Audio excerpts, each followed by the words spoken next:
ellos. ¿Por qué? Porque además de que no tenemos servicio de transporte público con línea de autobús, el proyecto del tranvía que teníamos, que estaba del 2012 al 2020, estaba aprobado, se desestimaba. Es decir, que además tampoco teníamos metro. Es decir, que si no quieres arroz, 2 tacitas.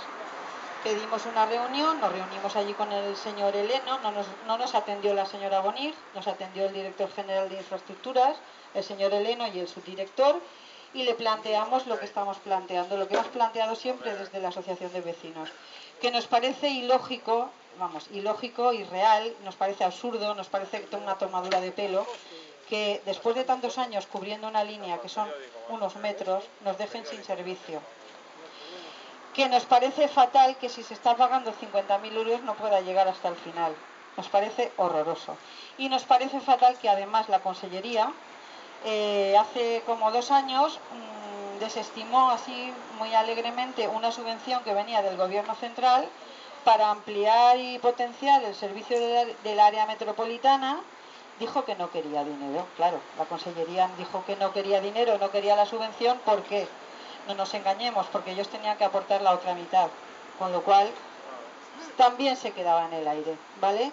Entonces le dijimos que eso nos parecía que por ahí no íbamos a que tomara las medidas que quisieran, que hablara con el Ayuntamiento de Valencia y que llegaran a acuerdos, que negociaran, etcétera, etcétera.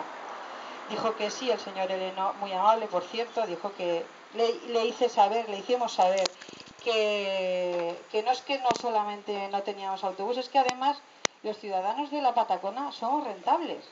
Que no nos vendan la martingala de que no somos rentables. Los ciudadanos que vivimos en la Patacona, las personas jubiladas de la Patacona pagan su billete. Porque además nosotros, como no somos de Valencia, no tenemos tarjeta oro.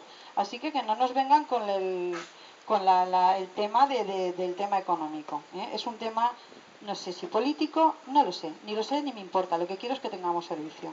Y eso es lo que le planteo.